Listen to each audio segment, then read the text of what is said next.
kembali lagi bersama saya Frederika Widiasari Dewi dalam Economic Challenges Syarat Jerat Pinjaman Online. Pak Tulus, apa saran dan masukan Anda ya terhadap apa fenomena yang terjadi saat ini tentang teror ya, kemudian apa sebenarnya hal-hal yang harus dibenahi untuk pinjol ini? Karena kita semua tahu sebetulnya manfaatnya ada, bisa sangat baik, tapi kalau tidak dilaksanakan dengan benar itu banyak menyusahkan masyarakat justru. Ya, pertama saya kira memang solusinya harus ada solusi hilir dan solusi hulu. Ya. Nah, solusi hilir itu ya artinya tadi penegakan hukum dan kemudian sanksi bagi yang melakukan pelanggaran-pelanggaran itu. Dan solusi hulu adalah bagaimana pemerintah mendorong dan juga melakukan edukasi agar literasi digital itu meningkat dan atau kemudian literasi finansial itu juga mengalami peningkatan. Nah, ini harus paralel. Kalau hulunya tidak dibereskan, maka apapun yang akan dilakukan akan mengalami satu kesia-siaan. Yeah. Tapi ini saya kira negara tidak boleh kalah dengan pinjol-pinjol ilegal ini. Ya, kalau secara teknis saja bisa mengusut keberadaan teroris dimanapun dia ada, di lubang semut dicari ketemu, ini pinjol-pinjol ilegal juga harus disikat. Ya, selain juga memperbaiki infrastruktur masyarakat untuk bagaimana punya kesadaran yang tinggi dan juga Satgas Kewaspadaan Investasi, OJK untuk terus melakukan sosialisasi kepada masyarakat tentang pinjol legal dan pinjol ilegal dengan konten-konten yang mudah dimengerti oleh masyarakat sehingga masyarakat tersadarkan bahwa ini ada yang tidak betul. Tetapi masyarakat juga harus mulai punya kesadaran bahwa ini hutang dan kalau hutang dimanapun harus mengembalikan sesuai dengan tempat waktu. Seperti dalam kasus agama juga kalau hutang harus dibayar, nggak boleh kemudian citra janji. Dan itu saya kira yang terpenting. Saya ke Pak Yai ya, kalau dari pandangan Pak Yai sendiri ya, tadi disampaikan beberapa permasalahan yang harus diselesaikan baik dari hulu hilir. Anda setuju atau ada perspektif lain? Ya, sebenarnya kan orang yang meminjam itu ada 3 kategori di pinjol itu ya. Yang pertama, ada orang yang karena kebutuhan terdesak. Jadi dia mengambil mana jalan pintas yang paling cepat. Yang kedua, ada yang lifestyle. Jadi dia senang dengan ngutang dan beli barang. Yang ketiga, dia karena main-main. Jadi memang iseng-iseng aja, sehingga dia masuk dalam utang itu. Nah, saya pikir berkenaan dengan pamannya yang kebutuhan ini harus diselesaikan oleh kita. Dalam agama ada namanya zakat, ada infak, ada sedekah. Sehingga kebutuhan-kebutuhan orang yang mendesak biasanya kecil begini bisa diatasi secara swadaya kita. Begitu juga barangkali ada CSR kalau dalam bentuk korporasi ya. Dan kalau orang yang gaya hidup ini yang repot ini. Jadi orang yang memang tidak ada cukupnya. Jadi yang dipikirkan bukan tentang apa yang jadi kebutuhannya, tapi apa yang didaftar keinginannya. Orang seperti ini memang agak sulit, kecuali memang nanti diberikan edukasi yang bagus, literasi tentang bagaimana finansial ya, bagaimana cara mengatur keuangan. Nah, yang main-main tentunya adalah orang iseng yang mungkin nanti ketika terjerat dia baru dia kaget. Nah, menurut saya di antara penyelesaiannya adalah bagaimana penegakan hukum. Karena ini adalah ranah di mana membuat orang itu jera dan membuat orang lain juga tidak melakukan karena ada hukuman yang tegas. Nah, kalau ini kita hanya berpatokan kepada himbauan dan kesadaran agak sulit. Kalau ini tidak hukuman kepada hukum. siapa nih Pak? Maksudnya kepada si pinjol yang menyengsarakan masyarakat atau untuk masyarakat yang tadi Anda masuk 3 kriteria? Karena sebenarnya ada tambah satu lagi yang benar-benar pinjam untuk produktif ya Pak ya? Itu tentunya... Kalau untuk produktif sebenarnya bagus, bahkan itu membantu sekali. Kita mendorong apalagi yang legal dan sesuai dengan syariah. Betul. Jadi ada yang dalam pinjol itu ada yang legal tetapi tidak dipastikan sesuai syariah. Ada yang legal juga dipastikan sesuai dengan syariah. Dan itu adalah pola yang sama-sama sah untuk di Republik ini. Nah, yang perlu kita lakukan adalah bagaimana kita bisa meng-cut dari sekian tadi 4.000 semuanya yang ilegal, yang tumbuh cepat itu bagaikan jamur itu bisa dipangkas dari aplikasinya. Yang kedua, pelakunya adalah dihukum dengan tegas. Ini menarik nih. Saya ke Bang Tongam.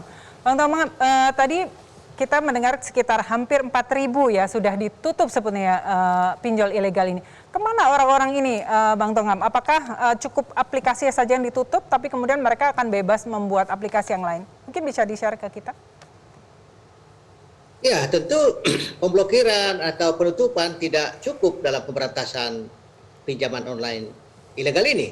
Salah satu kunci berhasilnya adalah penegakan hukum yang kuat tentunya. Oleh karena itu, saat ini kepolisian juga sudah membuka akses kepada masyarakat untuk melaporkan seluruh tindakan-tindakan teror intimidasi yang dialami ke seluruh Polda atau Polres di seluruh Indonesia. Nah, penegakan hukum ini akan memberikan efek jerah kepada para pelaku. Oleh karena itu, kami sangat mendorong ya, masyarakat yang merasa dirugikan, jangan ragu untuk melapor dan jangan menahan sendiri supaya dilakukan proses hukum kepada para pelaku itu. Secara persentase, Bang Tongam, yang sudah ditutup itu, yang ilegal itu, berapa sudah diproses secara hukum? Ya, sudah banyak ya. Jadi kepolisian di seluruh Indonesia saat ini menangani banyak perkara-perkara pinjaman online ilegal ini dan masuk proses hukum. Terakhir kita lihat di Barreskrim ada KSP Cinta Damai dengan 8 tersangka, dan ini akan terus berlangsung, tetapi juga harus ada peran serta masyarakat tentunya. Peran serta masyarakat untuk melaporkan kepada polisi apabila mengalami tindakan-tindakan yang tidak menyenangkan ini. Baik, kita dari tadi berbicara dari sisi kacamata korban ya. Kita sekarang ke Mas Sunu ya sebagai Sekjen di AFPI. Kan sebetulnya dari sisi pengusaha itu sendiri ya, pasti juga ada resiko karena ini termasuk bisnis yang high return tapi juga high risk gitu.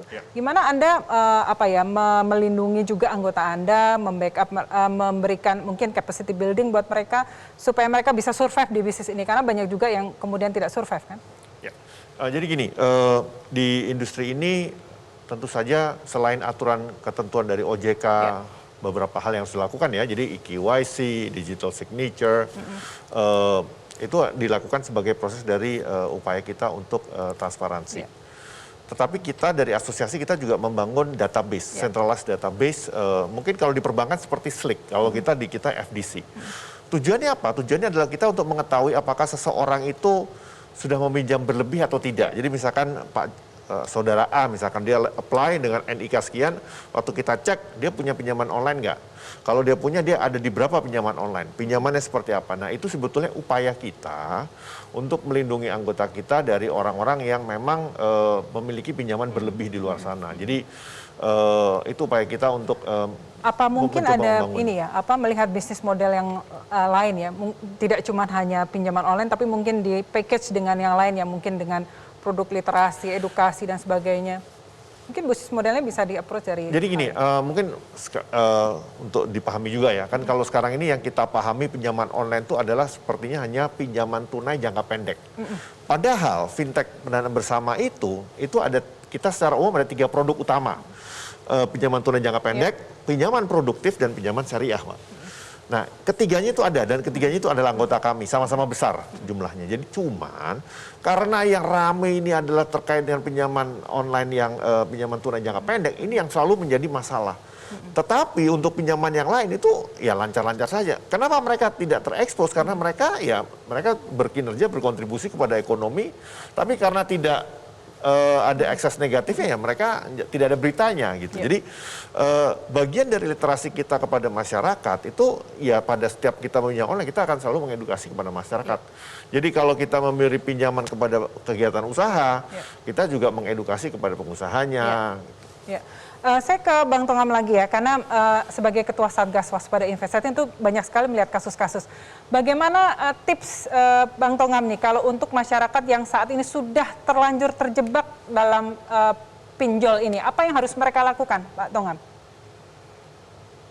Iya, bagi masyarakat yang saat ini terjebak di pinjol ilegal dan tidak mempunyai kemampuan bayar, kami menyampaikan beberapa tips. Yang pertama, bisa juga sedapat mungkin mengajukan restrukturisasi kepada pinjol tersebut dengan pengurangan bunga, perpanjangan jangka waktu, atau penghilangan denda, sehingga kita bisa mempunyai keleluasaan untuk membayar sesuai dengan pinjaman yang kita terima. Yang kedua, sedapat mungkin jangan lagi meminjam untuk menutup utang lama, gali lubang tutup lubang, akan sangat berbahaya. Jadi pada saat pinjaman pertama gagal bayar, sedapat mungkin kita tidak menggali lagi pinjaman kedua, ketiga. Ini yang sangat berbahaya tentunya. Yang ketiga, apabila masyarakat sudah menemui teror intimidasi, kami menyarankan masyarakat untuk memblokir semua nomor kontak HP yang melakukan teror. Dan yang kedua, kirimkan pesan kepada semua nomor kontak HP bahwa apabila ada teror supaya mengabaikan. Dan kita tidak melakukan apa-apa terhadap pinjaman itu. Kemudian yang ketiga tentu lapor ke polisi. Namun kami sangat mengharapkan apabila masyarakat sudah terlanjur di pinjol ilegal, itulah yang terakhir. jangan mengulang lagi supaya kita juga terbantu memberantas pinjol ilegal ini. Ya. Baik, Pak Tulus, apa harapan Anda, kan ini maraknya pinjol yang kebetulan juga banyak sekali menimbulkan masalah di masyarakat. Apa harapan Anda terhadap pemerintah? Apakah mungkin ada akses pendanaan lain ya untuk memudahkan masyarakat dalam kehidupan sehari-hari? Ya, sebenarnya pinjol ini salah satu solusi yang sangat bagus tadi, asal dia melalui akses yang legal dan juga masyarakat mengerti tentang apa peruntukannya meminjam itu. Nah, sebenarnya itu satu terobosan yang disruptif di bidang ekonomi, tetapi karena ada berbagai anomali-anomali yang kemudian kita semua belum bisa mengatasi anomali itu, yang menjadi persoalan adalah menjadi sangat berat gitu. Nah, tetapi memang kalau dari sisi pinjaman mikro kan juga pemerintah sudah banyak menggelontorkan dari berbagai perbankan ataupun lembaga non-bank yang kemudian saya kira sudah bisa diakses. Tapi sekali lagi dengan akses pinjaman online ini kan kalau dia dari akses legal dan juga tahu peruntukannya, itu saya kira sudah hal yang luar biasa. Tapi yang tidak dipahami masyarakat juga adalah ketika pinjam-meminjam ini kan seolah-olah tanpa jaminan. Ya. Padahal jaminannya itu data pribadi. Nah, ini yang tidak dipahami. Karena ketika pihak borrower juga meminjamkan ke konsumennya, itu dia juga mengatakan ini resiko tinggi kami mengutangi, ibaratnya setan gundul ya. Dia tidak tahu minjamin siapa, jaminannya apa. Nah, jaminannya itu data pribadi itu. Hidup orang itu sendiri ya, Pak ya? Data pribadi itulah yang menjadi jaminan ketika kita berhutang atau melakukan utang piutang dengan pinjol. Ini yang kurang disadari oleh masyarakat dan juga pihak pinjol juga kurang memberikan informasi itu kepada konsumennya. Baik, nanti setelah ini kita akan bertanya kepada Mas Erik ya, nanti bagaimana tipsnya atau pesannya Erik nih buat orang mungkin masyarakat kita yang saat ini sedang mengalami masalah yang dia sudah pernah selesaikan. Jangan kemana-mana, tetap bersama kami dalam program Economic Challenges, Syarat Jerat Pinjaman Online.